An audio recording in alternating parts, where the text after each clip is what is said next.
with this aircraft, there are 6 emergency exits. Hello, everybody. This is Ron, your captain speaking. We are currently 30,000 feet in the air, and we haven't even left the airport. We just lit the joint. Just kidding, a little pilot humor there. We like to have fun. Our destination today is Casablanca, Morocco. So everyone, sit back, fasten your seatbelts, and prepare for takeoff. We will be arriving in 6 hours.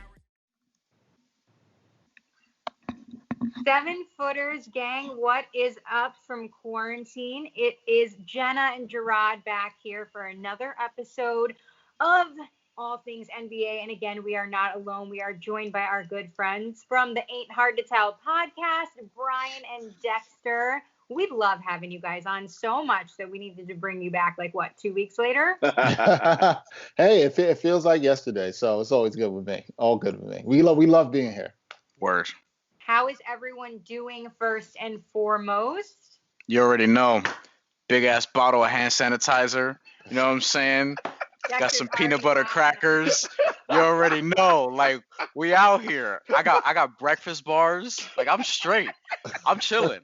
He is already wilding out. Oh, that's how he does. I'm just gonna keep it simple. I'm well, Jenna. I'm well. Dexter, sweetie, you always know the right things to say. I try. And I'm loving the background. Thank you. We had to try to represent a little bit. So Rep the pot, try to switch it up. pot. Ain't hard to tell, you know. Jarod, how we feeling over there? You're Listen, quiet. Well, no, it's quarantine. You know, we out here doing our thing. I'm excited because I got my boys on. Obviously, you're here. I want to just talk about what we gotta talk about. This NBA potential. We coming back to arenas. I don't know how we feel about that. And of course, Yes. we gonna get into this Last Dance because I'm I got lots of things to say about that. Ooh. Oh. Okay. We are going to get into it, boys. Jarod's head is about to spin off, so you know it's going to be another great episode. We are all quarantined from home. I'm feeling well, too. So let's kick things off now. NBA fans have been waiting for somewhat of a breadcrumb of news that they can latch onto or some type of end date to this, global pandemic and when are sports going to return. So we get news finally, from Woj, Shams, everyone, that the NBA has informed its franchises that it was going to return on May 1st. That has recently been pushed back to May 8th. Rumblings of some pushback from NBA teams, are going on. But what we do know is that teams are going to open their facilities May 8th, pending on state regulations, which states are more strict. Obviously, the Knicks aren't going to be back anytime soon, as opposed to, maybe the Hawks. So exactly. So let me tell you guys, let me break down what we know, and then you guys pick it apart like you do.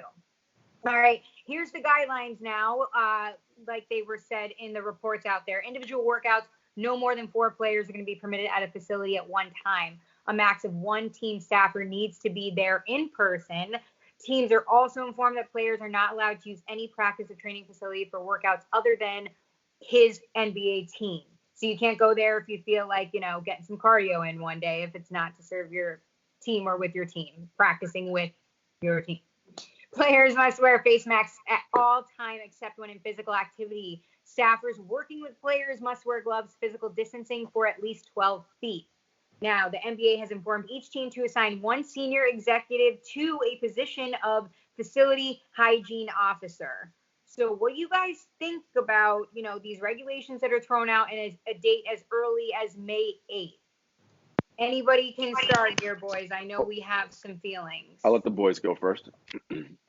Well, I'll start. First of all, I think it's way too early. Bryan knows my feelings on this. I've spoken about this on our most recent podcast. All the medical experts, and this is what I go to in all these situations, you have to look at what the medical experts are saying. They were saying nothing, nowhere in this country should be opened up. We should be doing any of these activities until June 15th at the earliest. And who knows, that could even be pushed back further right now. I know Jarod has been on record. We've spoke before off the podcast that he did not think the NBA was coming back this year. You and I, Jarod, both spoke about around this time, we got to May, getting closer. We're about to start May as we're moving towards June. If we didn't hear stuff about this, we didn't think it was coming back. I don't think it's coming back. I think this is not a good idea. Now, I have to I don't criticize the NBA that much, but this is one I got to criticize them on. I think they're moving way too fast. I think they want to float this out here to see how this goes.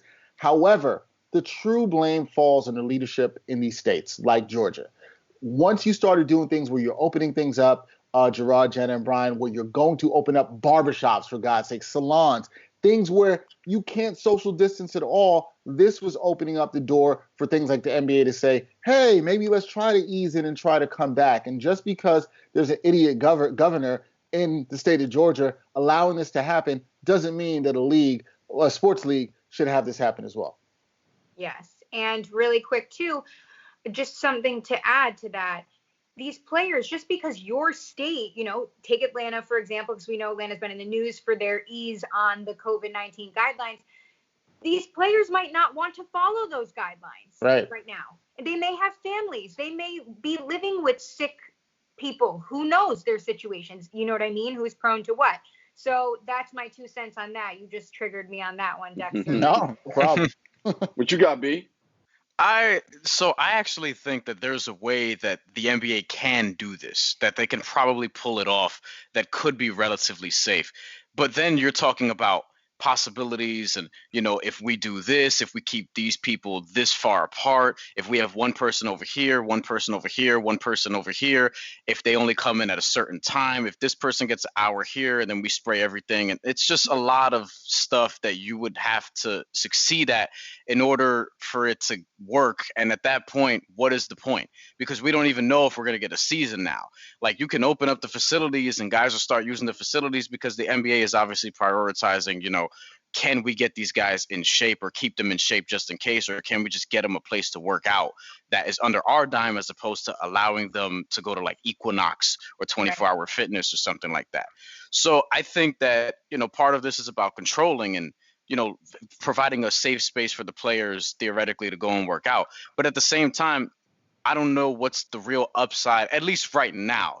I would have to see what things look like June 1st, June 15th, so on and so forth, before we could even think about whether or not this is going to go in that direction of the NBA coming back. And I also think that, as Dexter said, I think the NBA is just trying to sort of put these feelers out there to see what the reaction is going to be.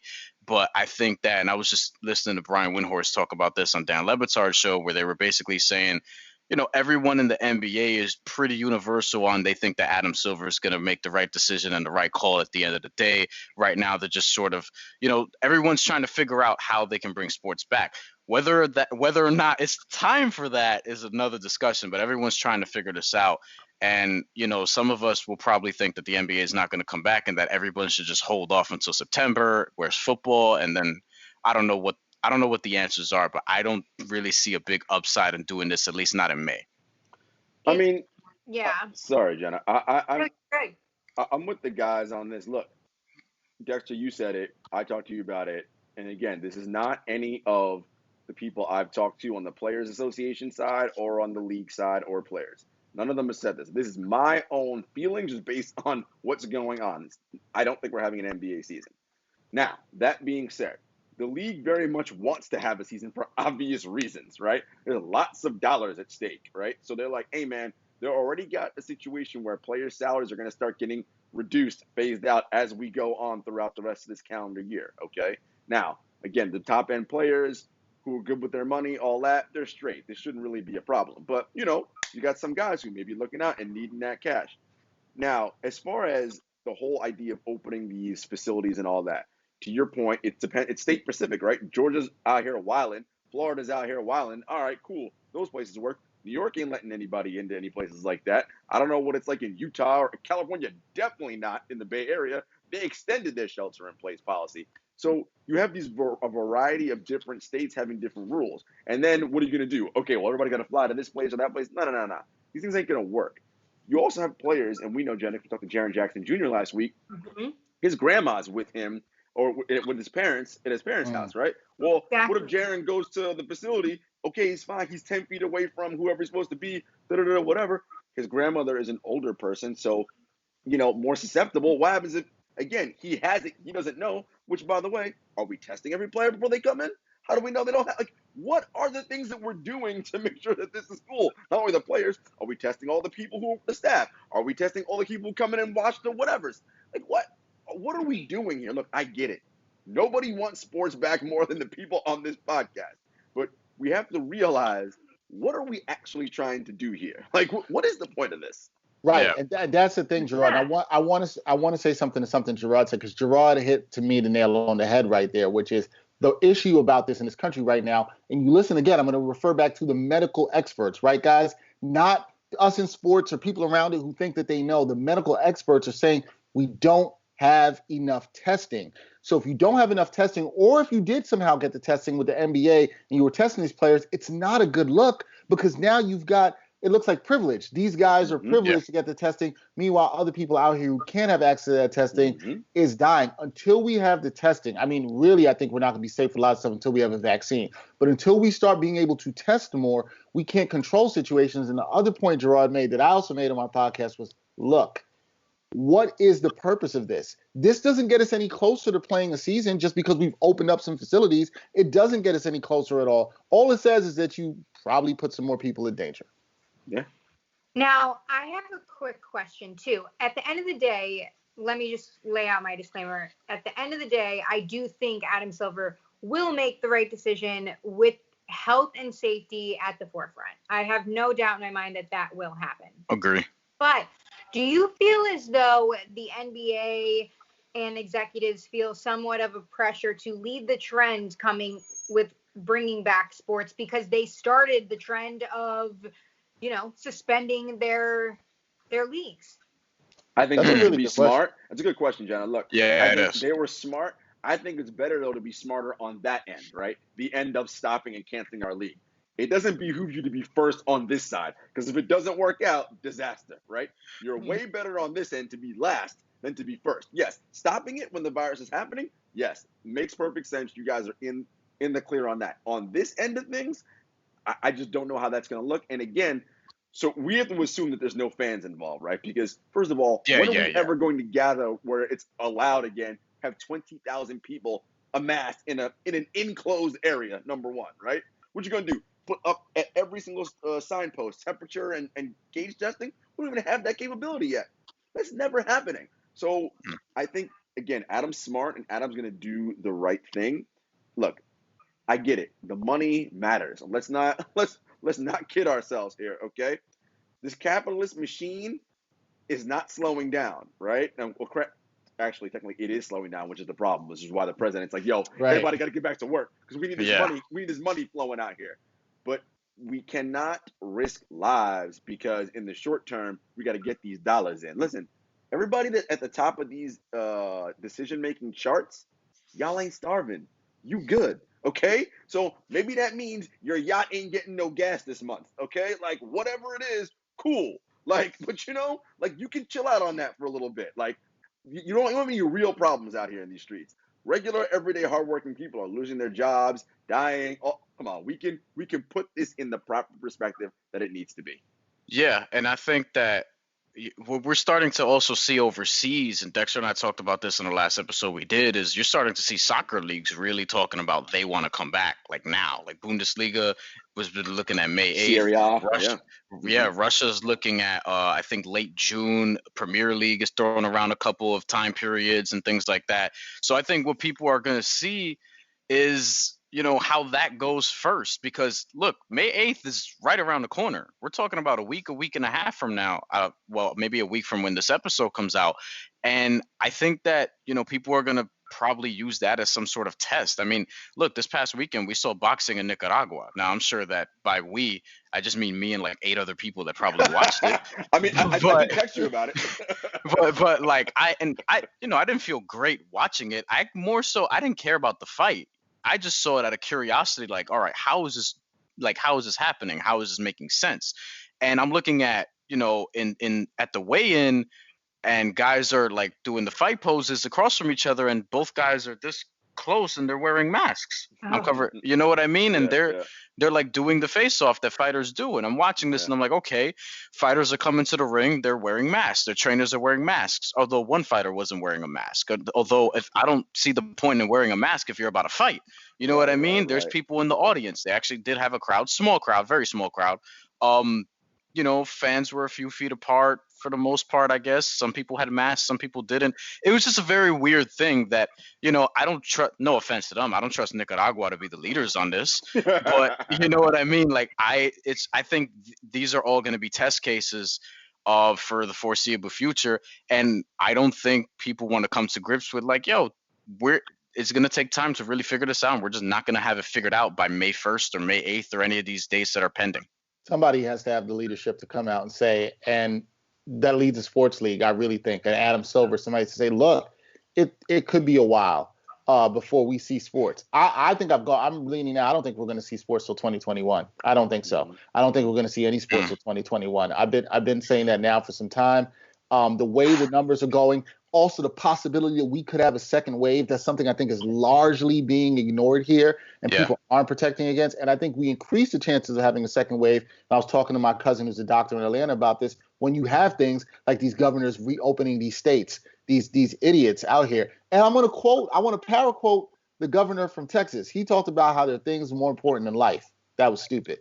But we could say, and look, this is a basketball podcast. There are things more important than basketball, okay? Agreed. There are things more important than sports. And it's okay to say that, and it's okay to be strong on that and say that we care about the lives of everyone. I care about the lives of everybody here on this podcast. I want Jenna to be healthy, Bryan, Jarod. So we cannot have people doing dumb stuff and going back out and doing the stuff that we don't need to be doing. And the thing And is, one more thing I didn't mention is that also another sports organization, the UFC, who we're all very familiar with, myself especially, they're planning on having 3 events in May. Not Well, they one, wildin'. 3. They wildin'. I think the dates are something like May 9th, 12th, and 16th, something along those lines. Listen, So UFC we'll and see. WWE, all them, they wildin'. All of them. WWE's still going because Florida governor said they're an essential business. Yeah, And look, essential business, yeah. I grew up on wrestling. I love wrestling, and to this day, I still watch it every now and then. But like, come on, man. Like, they need an off season, first of all, and second of all, like, of all the times for them to be doing this, like, WrestleMania's over. You know what I mean? Course, Like, you know the political connections between the McMahons and the Florida governor. Okay, so well, that's all right. that's the thing. We know that Obama and even Bush would have handled this way better than this dude. So that's where it all starts. So That is true. I mean, the thing that scares me the most too is with these states easing up on the guidelines, which is leading to discussions about opening sports, which facilities may open on the 8th. I feel like once people start getting that little bit of rope and we're allowed to do certain things, people are going to go wild. So if and when sports or, I don't know, restaurants or whoever starts the trend, I hope that we as a society and individual states can really control ourselves. So I think so. I think that to a point. The reason why I'm probably not as worried about that is because what I think we're going to see in some of these places where things were to open up that quickly is obviously you're going to start seeing more cases and you'll probably see more deaths spike in that area. And then I would think that at that point, people would pull back and be like, all right, we was wilding, let's go back, shelter in place, whatever. In New York, I'm not as worried about that.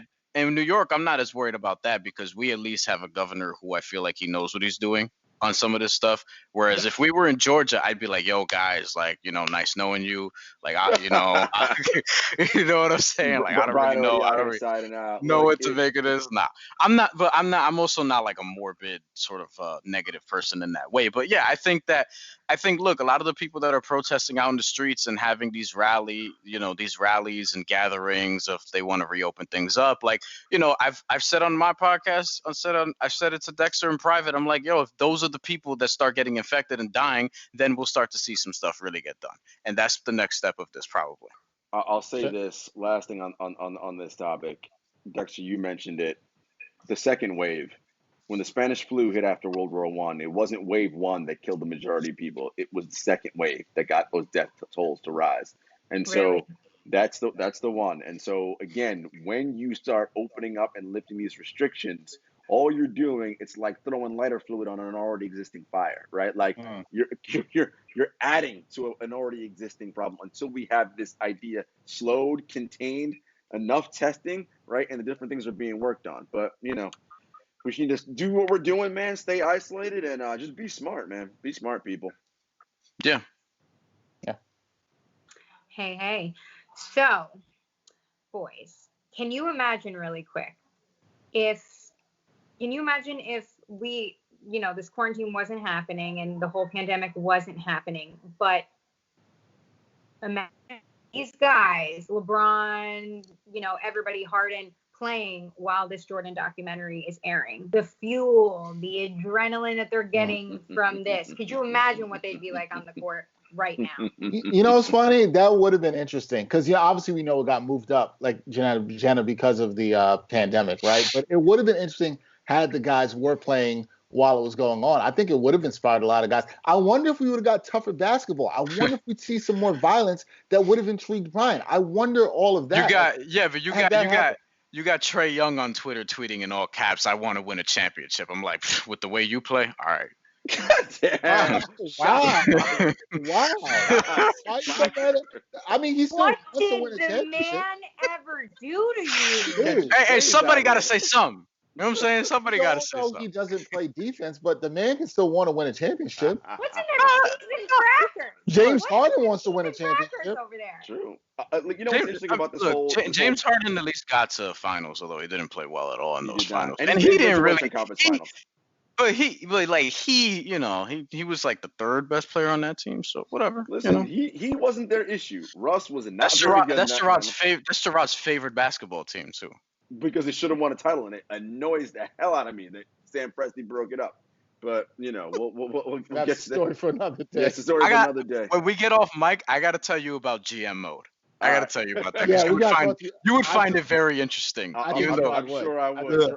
I think you would. What's interesting about this Last Dance documentary, right? Everyone keeps calling it the MJ doc. It isn't the MJ doc as much as it is the Bulls last season documentary. Now, right. MJ is the main protagonist, obviously, but there are other key players in there. And what I'm interested about for this, Jenna, is we're going to kind of switch the tables on this a little bit. I'm going to direct this at you first because Bryan as well, but he's a different kind of basketball fan than you.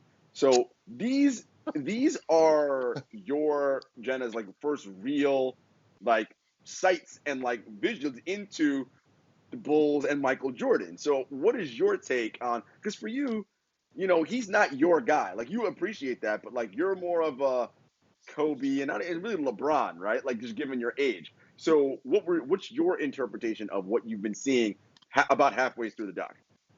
Yeah, we're on episode 4, and Jarod and I'm glad you brought this up because him and I actually talked about this off camera, about, what we thought about the documentary. And I said to him, Jarod, I mean, I didn't live through this. I mean, this was kind of all happening when I was born in 92. So this was just you were like 6 crazy. When they won their last title. I've only read things. I've watched footage. I've seen things. I've heard the legacy that we're all grown up to know. It's like Santa. It's like, oh, MJ. Like, that's what it is. So for younger people like myself, although I'm working in sports, for a minute I felt like a fraud because I was like, oh my God, how did I not know as much as I should know? Yet I claim to know a lot. So I'm learning a lot. And I think this is so important for people my age and like in our, generation to really see the will to win. And, the Pistons were more than the physicality. I'll probably get trolled for that. But there were different ways to life in the league and Michael Jordan's legacy and so many more things that you don't realize. And what I really think is important in episodes 1 and 2, we learned the origins of Scottie Pippen and Michael Jordan. And you saw just how important Scottie Pippen was. So, you saw that he was the number 2. So now when people say, oh, this duo's awesome, this is kind of, where it came from in ways. And, it was before that as well. But what we're learning is that what we preach, but we're seeing a lot of new things and I'm fascinated. That's all I can really sum it into one word is I'm truly, truly fascinated. And then you obviously compare it to what it would be today. And I don't know how things would have rolled out, but to see, the troubles that Dennis Rodman went through, that now we're just starting to talk about mental health. Like what? Mm-hmm. How did this gap where this wasn't acceptable or it was not spoken about, how on earth did this happen? And it's just becoming a thing with, Kevin Love and, DeMar DeRozan and et cetera. But it fascinates me. It really does. Not different because you're a little bit older, Dexter. But for you, what have been your impressions of the documentary about halfway through? It's great, man. Like as somebody who grew up, like I kind of was the introduction for me to basketball. Like watching from the last episode, parts 3 and 4, seeing the '91 finals. That was the first finals I really watched as I was kind of understand basketball and I wasn't fully nuanced into the game. And I think I remember watching it with my dad. I don't think I really appreciated Jordan's performance in that finals, the 5-game win over the Lakers, and how great they were at that time. Part of me is always kind of watching this, and I know some of this will come as they go back to stuff, but I'm just hoping they don't get into too much where they crush the Knicks and broke our hearts too many times. So I'm kind of watching on edge, like, oh, I hope I don't get too much of that. Because Jordan, as a fan of basketball, Jordan broke my heart so many times because I grew up a Knicks fan. But I had a great appreciation for him. So I think to what Jenna said, I think it's really dope for me to hear from people who are younger than me, whether it be Bryan or Jenna or some other people we've talked to see how they can appreciate the game for what it was or be able to appreciate Michael Jordan's greatness. Because I think there's one thing out of this. I don't care how old you are. I don't care if you're 60. I don't care if you're 40. I don't care if you're 20. You can look at this documentary. You tell me that man ain't great. He might not be your number one or whatever, and that's cool. But there's no way you can't say that he was great, especially when you look at some of the stuff he was doing when he first came in the league. Because he came in the league and he hit people in the mouth straight up, which Bryan loves. That is what he did. And he just had such a profound impact. And I think they'll go into more about the impact of him through globalization, everything. Like this dude is like, when you think about it, you might never see anything like him again. It's kind of like Michael Jackson. I don't know if you'll ever see anything like him again, but there is something of having watched it through that time. I think there's something you and I get, Jarod, that Bryan and Jenna don't get, but it's dope that they have the opportunity to get this. And I hope that this is something, because I'm just a fan of documentaries, that this is done for great players of future generations. So people can go back and see LeBron. I think something will be done with Kobe eventually. It really sets the foundation for that I think things like this are just great and it spans across generations. So I'm loving it, man. It's dope. There's a lot to talk about in it, but I'm loving it. What you got, B? So my experience with Michael Jordan probably a little bit different than I'd say most people my age, because I have an older brother who saw the whole thing. He's around your age, Jarod, so you guys were able to experience it in a way that I could not. The metaphor that I used on a podcast with Dex recently was like, we can both agree that Illmatic is the best hip hop album ever made, but we're going to get to that conclusion in two different ways because he was able to experience it in a way that I wasn't. But with me having that older brother, so it's, him showing me VHS tapes of how dope Michael Jordan was, because he was somebody that also played basketball, just like I played basketball, him being my brother, obviously not Michael Jordan. But, Michael Jordan retires at 4 years old, and 4 years old is around the time where I probably, that's where my memory goes back to watching sports. Because I do remember watching a couple Felix Trinidad fights when I was 3. I remember watching certain things. Of course you would. Yeah, I remember watching certain things that Stone Cold Steve Austin used to do at 3 and 4, because that was his apex. Violence. And then there were like, I remember watching. I have some memories from that Knicks Spurs 1999 NBA Finals. You know what I mean? Because that's when I really like my first basketball memories are, I guess, watching that. So, I've grown up having like Michael Jordan VHS tapes in my house and experiencing it a different way. When YouTube first like came out in 2005, we, in middle school, we weren't like actually paying attention in class. We were going on YouTube and searching for stuff. You know what I mean? So I used to watch a lot of basketball stuff. Yeah, we had like these laptops and stuff like that. You were able to turn them or whatever. They treated us at public school decently. I mean, which is a surprise considering how many fights we used to get into. But That's basically, I got stories for y'all, man. Really I got stories shocking. for y'all. Well, shocking. So basically, like, yeah, so that was my experience with it. And video games are a big part of this as well. So you grow up, Michael Jordan doesn't really allow himself to be in video games that often, but then NBA Live 2004 was the first game that I had for Xbox, and I was 9 years old when it came out in 2003. And in that game, Michael Jordan was an all-star the last time in 02-03 before he retired. So I was like, oh, wait, that's the guy that I was seeing on the VHS tapes that people say is the greatest ever, because you already knew at that point that people say is the greatest ever, because I had like these Guinness World Record books that he always, most points per game, this and that. He has like a lot of records, or it was him and Kareem Abdul-Jabbar and everything. So that's how I learned about both those guys. So yeah, watching the documentary and sort of living it out this way, yeah, there is some stuff that I've definitely learned still, no matter how much I studied. Like the playoffs where they played against the Celtics, there's a mode in NBA 2K11 where you actually get to play as Michael Jordan, throughout his career, because it was the first time he was in a video game for a long time. So I learned about a lot of these moments. So I played the 63-point game in a virtual reality. I did not know that the team made it to the playoffs with 30 wins and 52 losses. Did not know that part of it. Old school But I knew East, that they were in the playoffs. Yeah, knew that he were in the playoffs. He had hair, broke his leg, came back, and all that sort of stuff. But it's great. And because probably my brother, his favorite player is Scottie Pippen. Scottie Pippen's become naturally one of my favorite players. So I was happy to see that episode 2, he sort of gets his roses and, starts to get his respect as, one of the best players of the 1990s and ever. Absolutely.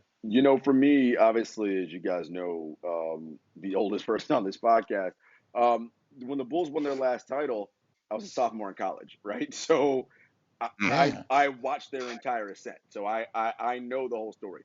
As you guys know, I think I said on this podcast, my first memory of NBA basketball is the 85 NBA Finals, Lakers and Celtics. I grew up a Lakers fan. Magic Johnson was my favorite player growing up. So I was a Lakers guy. So that first finals against the Bulls in 91, I was like, man, F this MJ dude. Who's this? Man? Everybody fooling with him. And I knew about all, his trials and tribulations in terms of getting over the hump and all that. But I'm like, it's the Lakers, baby. You ain't ready. You ain't ready for Showtime yet. But Jarod, it's funny you bring that up, because a lot of people from my generation, we were like that with Kobe and LeBron at some point. Like a lot of people that we went to school and we would argue about who's better between this person and this person. A lot of people were like, get Bron out of here, up until even like he won the first title with Cleveland, because a lot of people didn't like that he went to Miami to begin with. But, I think, people just do that with elite players who haven't won in a way that people approve of. And they also follow the trend. Yeah, you follow the trends. Yeah. And for me, when he won that title over the Lakers, a realization hit me. I was like, yo, Magic ain't never gonna go to the finals ever again. This guy's gonna keep winning all of them, right? Because he was just this pure natural force. And I remember when Phil put Scotty on Magic in game 2, and I'd never seen anybody lock Magic up like that. I was like, oh my God. Besides Dennis Rodman. I was like, yo, this is a real problem. And so I knew they were coming, because I had watched sort of the ascent. And then when Magic said it himself during the 92 Dream Team, and he's like, no. This is this dude. He may only have one title, but it's this dude. He is way better than us. He is the supreme force in the league. And of course, everything took off from there. So for me, a lot of these stories, I knew about them. I knew about Dennis going to Vegas for 48 hours, and I was like, all those things. I knew he dated Carmen Electra and Madonna. By the way, you Carmen Electra, Bryan, you were like, hey, who that? I Googled her age. She's still looking fantastic. I Googled her age. Looks very nice. Yeah. And for me, it's it starts with Latinas, but you know what I'm saying, Electra could sound like a Latina last name, even though I know it's not her real last name. Whatever. Guys, I don't know about you, but I still watched that, and I wasn't even trying to hate on the brother, but I was like, how did Dennis Rodman pull that off? Listen, the thing about Dennis here's my theory on that. A lot of he's her type. Yeah, no, but not even. She said that. She did say that. But a lot of women that I've met, they like the challenge of trying to fix certain dudes. This is dangerous. So Brian, we're not going.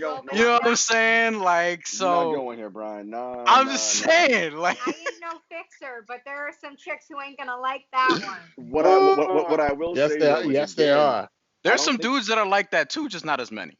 I don't think anyone realizes at that period, Dennis Rodman you could argue, is one of the 5 most widely known popular athletes in the world, right? Just because of all of the things surrounding him, right? And, it's funny, Simmons said something recently on his pod. He was like, oh, I don't know why everybody pretends that Dennis Rodman's interesting. He's not that interesting. And it's like, and I got my issues with Simmons a lot on certain things, and he was way off on this one, right? Not only was it about his style of play, Rodman was challenging gender norms, he was entrenched into the LGBTQ community before that was what we called it. He put the AIDS ribbon in his head, right? Nobody was doing stuff like that. This guy he's a very, very interesting character. And the more you get to know about him, you watch this doc, Bad as I Want to Be, you'll understand so much of why he is who he is. He is extremely fascinating and interesting.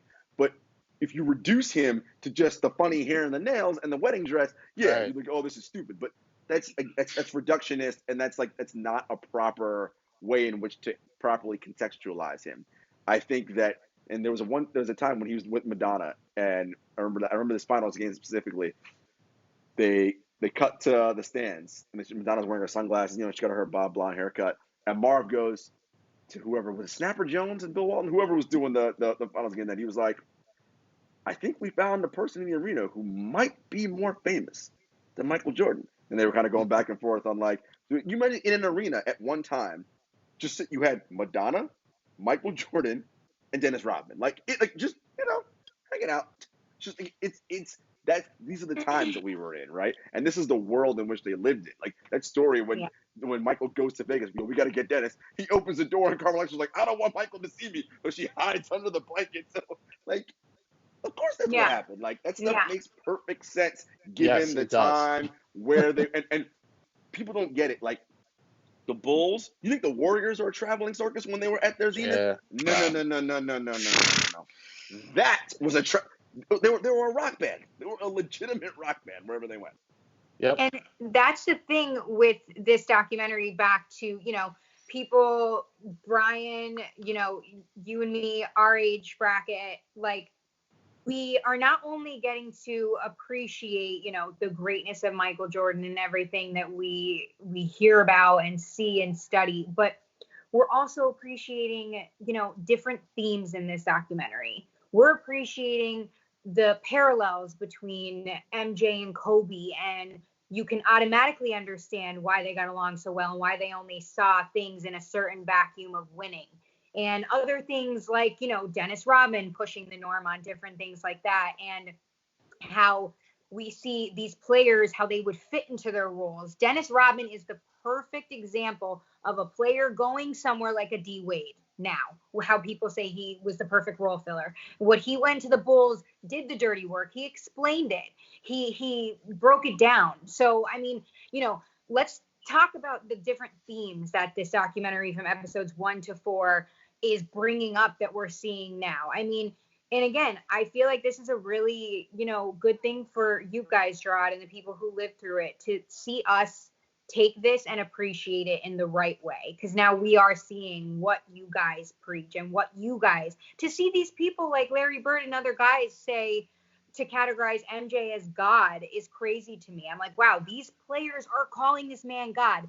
I will tell you right now, nobody in this NBA will step up and say that about LeBron James in a video. Right now. Yo, so I was gonna mention Not that. right now. Yeah, and I was gonna mention that, like, the way that they think about him. the way he's talked about is just different from the way LeBron's talked about. Even though, yes, King James, chosen one, and all that stuff, but I'm talking about really his peers, the peers that even think he's great. They just talk He's not about human, they talk about LeBron in a different way that they talk about MJ, because they talk about MJ like, he, like, legitimately, like Jenna said, like he's God, like he's the greatest thing that they've ever seen. And LeBron, while he does get praise, he doesn't quite get that. Maybe, his career probably needs to end and we need to see a few more years, and maybe we'll see how that unfolds if he wins the title with the Lakers, if we ever get sports back and that kind of thing. So I don't know, but the way Michael Jordan is talked about is different from anyone who's ever played basketball. I think a lot of people are going to use the argument too, that especially the turning point for a lot of people who may flip-flop on the GOAT conversation may have been when they learned about the Pistons rules. Basically, a one-track plan to take down MJ. Yes, that's obviously something that goes on probably within the league now, but to hear the Pistons, rules for MJ was probably a tipping point for a lot of people. Well, I think. Go ahead, Dex. No, I was going to say, I think one of the differences to what Bryan was saying in terms of the way people talk about LeBron as opposed to MJ is, I think the great guys like Larry and Magic, they saw this dude take things to another level. They knew, like Larry and Magic knew how great they were coming out of college into the league, and they were the face of the league for pretty much almost 10 years, right? Then you had Isaiah coming to that. But I think the difference is they saw what Jordan could do for the league, and it's not just what he was as a player, it's what he took the league monetarily.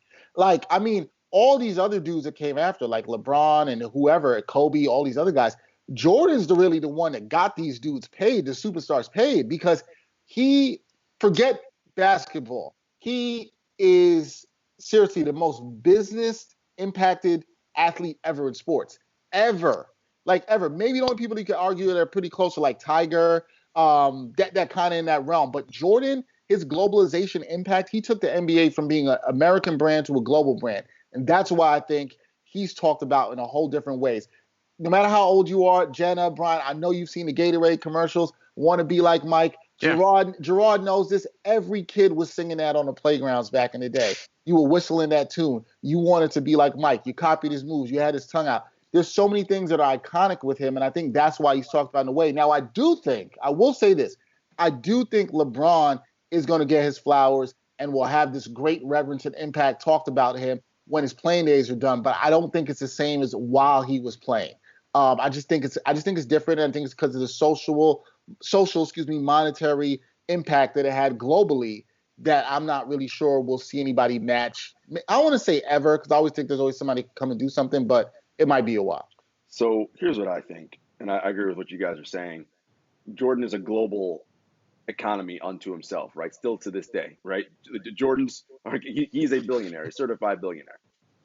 Part of the Jordan mystique in terms of globalization and the fan love and lore is Mike was just cool, right? Like, not now with the funny jeans and all that crap, but back then with the suits, the bald head, the hoop earring, he just had a certain swag and charisma and coolness about him.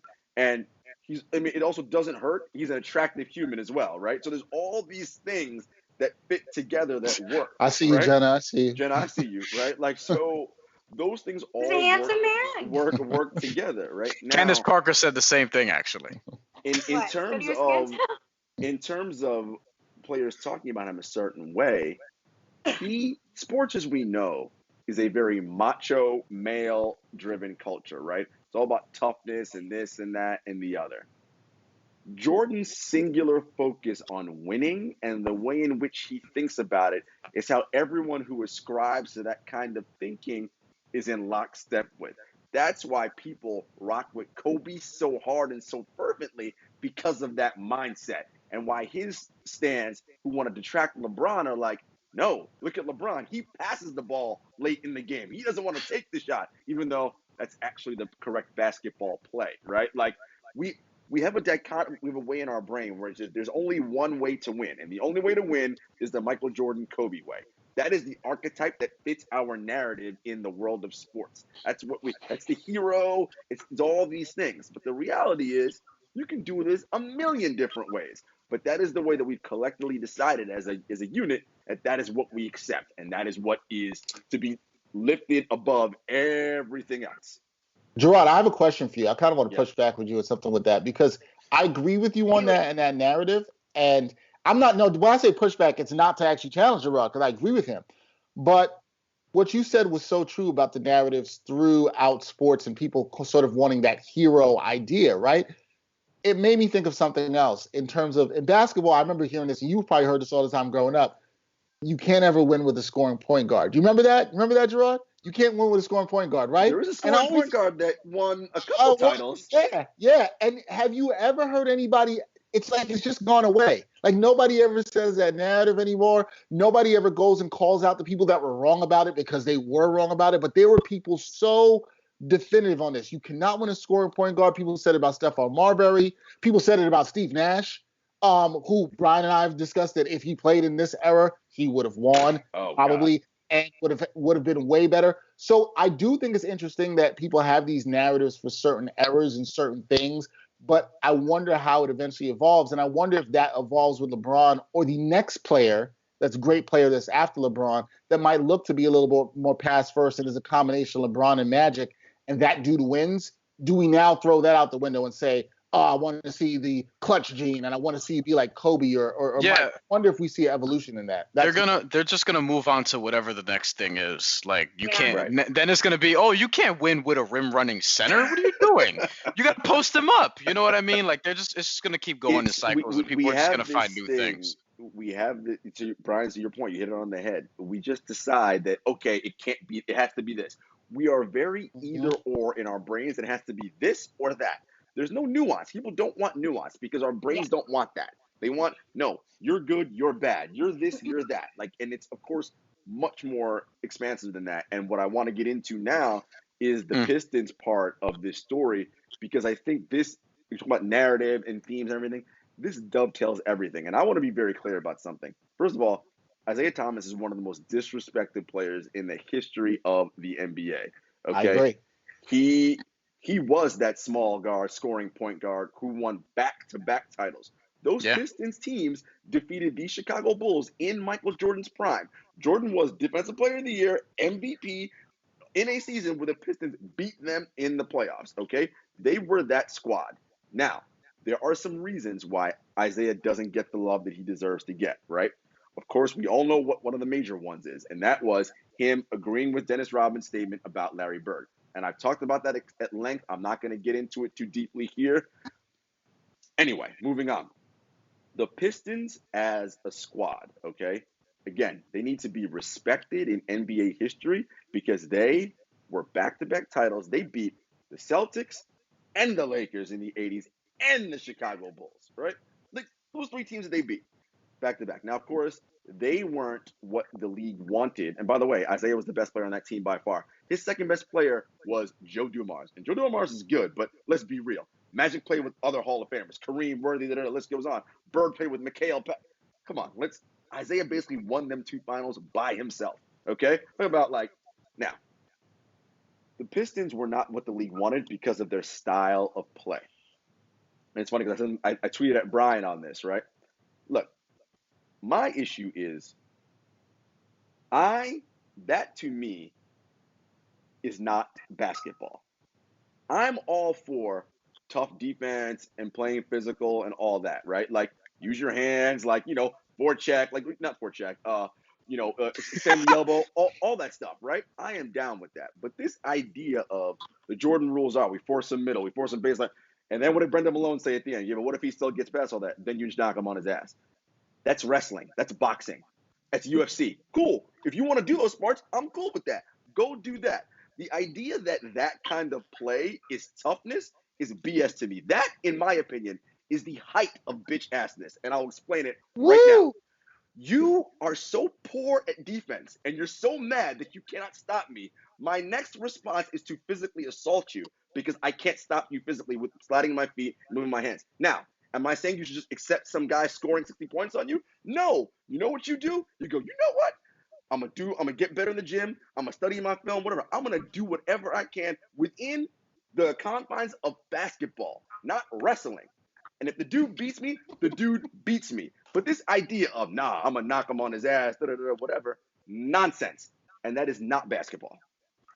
I actually agree with you though. Like contrary to what y'all would think, but no, I actually agree with Jarod. Yeah, I actually agree with Jarod because I mostly agree with Jarod because I think that there's a line, right? Like even in playing in the park, me and Dexter talked about this recently. Even in playing in, like varsity basketball or high school level, whatever it is, like there's a line.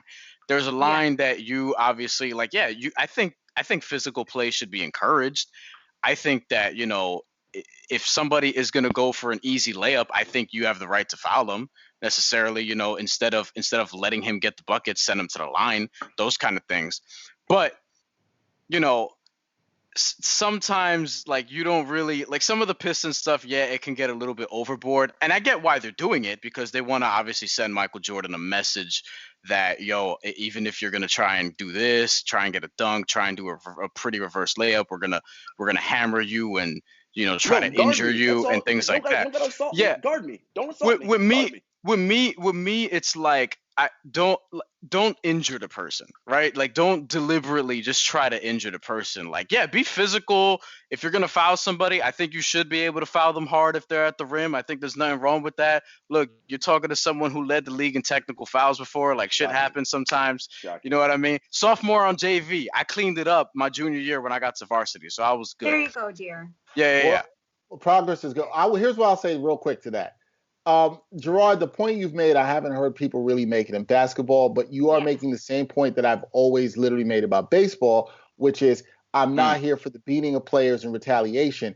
Where else in life would we be okay with you can't, somebody styled on you, or you can't play good enough defense on them, that then you would resort to violence? And any other thing in life, we'd be like, yo, that's absolutely ridiculous. You can't do this. But in sports, at some time in that era, it was like, all right, well, you can't stop him, and he's a little flashier, can slide past you. Well, it's okay if you give him a shove in their back. Now, look, the thing I don't like about that is a lot of the dudes in the NBA know where they come from. If you shove somebody from the back on the playground, yo, we throwing hands. It's not going to go down that nicely. Ain't nobody getting up like we going to shake hands after this. It's going to be like, yo, somebody's got to get their ass beat. And so to Gerard's point, I understand it. Like, it's not basketball. And at some point, I'm gonna call myself out, guys. I used to be that person who was like, yo, that's tough basketball. That's the way you play. You got to show them. And now I'm older. I'm like, nah, that's not. There's nothing cool about that. It's not cool. Again, there's a time and place for all that stuff, though. And guess what? I'm okay with the hand checking back in the game. I am fine with that. But again, I'd love to see that. If clotheslining me, that's not basketball. What is that? Yeah. And to be fair, the Pistons get a bad rap. It wasn't them who started this. It was the Celtics. The Celtics could not keep up with the Lakers and their fast-paced, up-tempo offense. And those goons over there decided, I'm going to muck this game up. But, we don't call it that because the Celtics have a certain kind of look. I ain't going to say what that is. You can read between the lines on what I'm saying. You almost went through a whole episode without Bryan banging the table. But that's an excellent point, Jarod. I'm glad you brought that up because nobody looks at it that way, because the Pistons are labeled the bad boys because they did it to Jordan, and because obviously Jordan's become what he's become since. Right. But the Celtics are the ones, like, those are the first NBA fights that my brother showed me. He was like, watch the Celtics Lakers shit. But they did it. They did it with so much passion and caring that the media just loved it.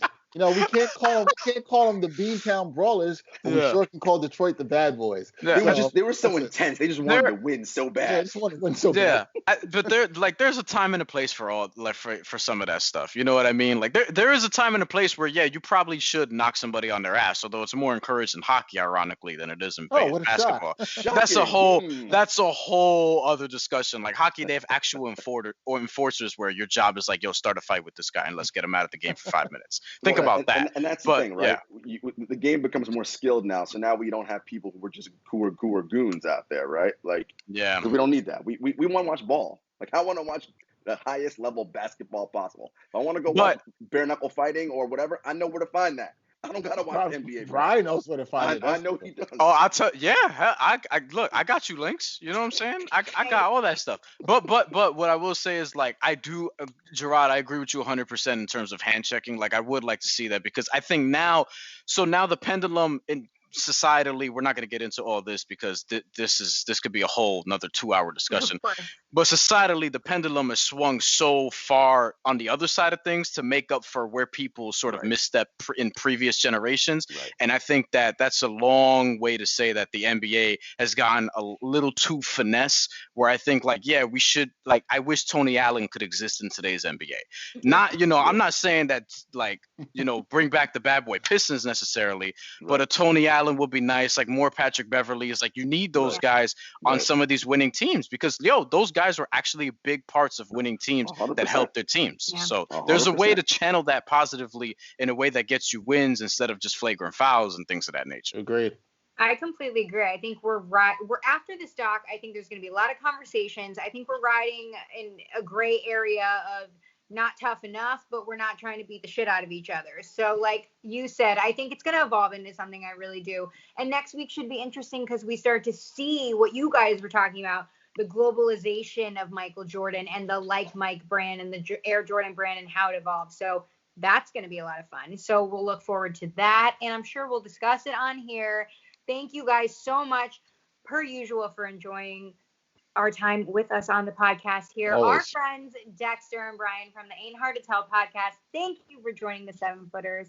You guys are real ones. Guys, follow them. Tell us where we can find you. You can follow us on Instagram and Twitter at AHTT Podcast. Best way to find us, follow us. Got some more good stuff coming up pretty soon. Also, check out Jarod on the recent episode of Sideline Stories. He was part of that. Yes. Which he did a really good job with that. So good. And Jenna's going to be in one coming up soon too. And Side Hustle season 1 out now. We are racking up. We are racking up the awards, baby. Starring Gary. Racking up. Starring Gary. We're Yes. Gerard episode 3 and Dexter episode 8. So And y'all gotta check that out. Gerard's great new thing he's doing with sneakers. Y'all should check that out about Jordans. Like that kind of ties. Appreciate I got to that, plug man. because it was dope. Listen, Yeah. we got to plug. We got to plug. Love the love. Let's spread the love. And you guys find us on social media. You guys will find all of these things there. Gerard, take us home. You guys know where to find us, man. At 7-footers Pod on Twitter, at 7-footers Podcast on Instagram, Apple Podcasts, Spotify, YouTube, Facebook. We out here, man. 7-footers Podcast. Till next time. Peace. Stay safe.